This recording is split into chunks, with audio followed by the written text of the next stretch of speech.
An assessment on hunting in our state. Here in New Mexico, wildlife species like deer and elk belong to the people, but are managed by the state. Now, some hunters say that the distribution of hunting authorizations, otherwise known as hunting tags, aren't fair to residents who depend upon the meat hunting yields.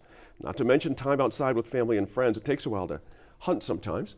This week, Our Land's Laura Paskus talks with New Mexico Wildlife Federation Executive Director Jesse Dubell about those complaints and asks if there's a way to reform the state's game commission and insulate those decisions from politics. Hi, Jesse. Hi, Laura. How are you? I'm good. Thanks for being here with me today. No, thank you so much for having me. It's great to see you. So we're here in New Mexico. I'm a New Mexico resident. What would I do if I wanted to, say, apply for an elk tag?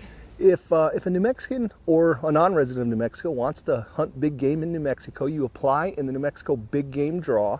That's administered by the New Mexico Department of Game and Fish. And an interested hunter can go on the department's website, fill the application out online. The deadline to do that is March 22nd. So the application period is currently open and it closes 5 p.m. March 22nd. Okay. And then what happens? Can I just do what I want? Well, after you apply, you've got to wait for the draw results, those long-awaited draw results. It takes about a month, and in the middle of April, the department will send out email notices, or individuals can go on their account, their customer account with New Mexico Department of Game and Fish to see their draw results. So just like New Mexico has red and green chili, when we go to the draw results, we want to see a lot of green, because green means you've drawn the tag, red means you were unsuccessful in that particular draw. Okay. And then there are some tags that the state reserves for private landowners, is that right? That's correct. So if we're talking about elk here, only 62% of all elk tags are actually included in the public draw.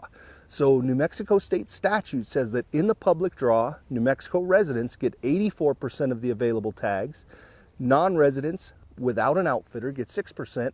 And those individuals who have a contract with an outfitter, they have 10% of the tags reserved for those applicants that could be resident or non-resident.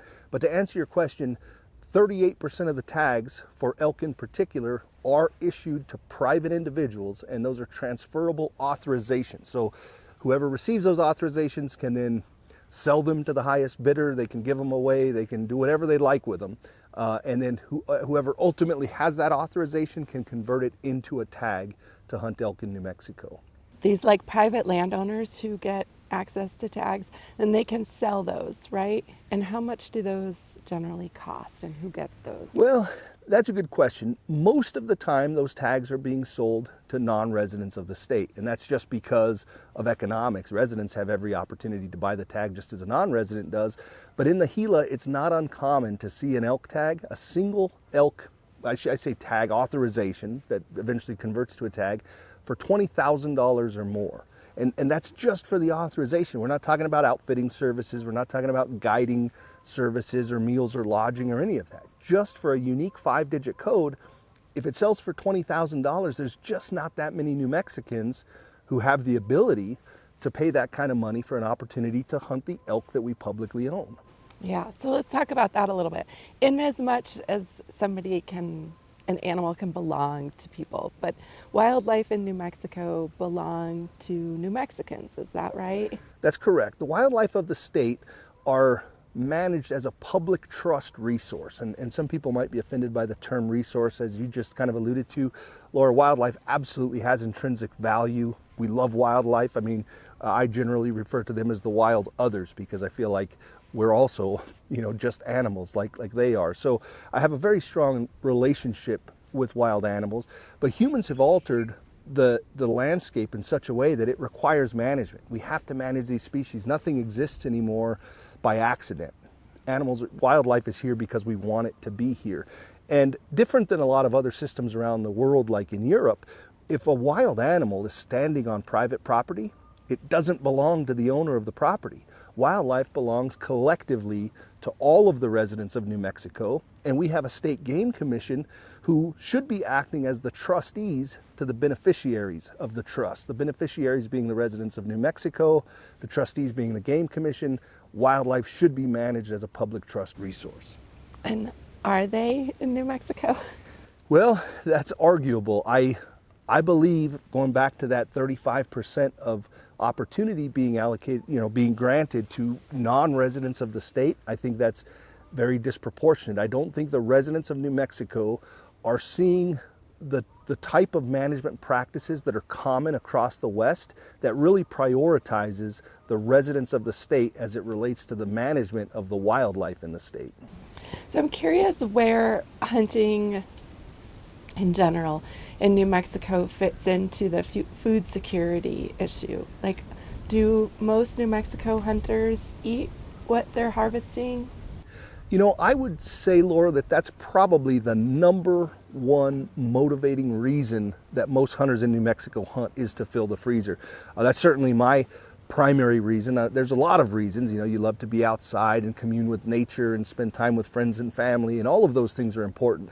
But filling the freezer is a top priority of every New Mexican hunter I know, and it's absolutely a food security issue. And that's one of the reasons that having 35% of our elk hunting opportunity going out of state is inappropriate, because that means 35% of the meat taken from elk off of our landscape is also going out of state. And from an average elk, I'm going to get about 200 pounds of lean, healthy, organic, sustainably harvested protein.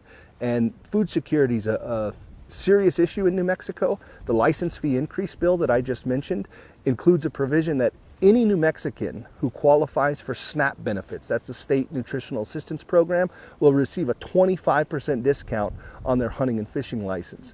And that's because we recognize that hunting is critical to many families when it comes to ensuring they have adequate food supply. We've talked about the New Mexico Department of Game and Fish.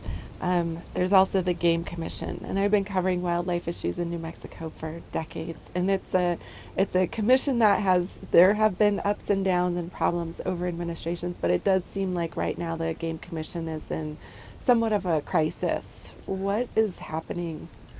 The commission is in shambles. That's a reality. And the New Mexico Wildlife Federation was critical in establishing the New Mexico State Game Commission back when Aldo Leopold was running the organization. So I'm certainly walking in some huge footsteps there.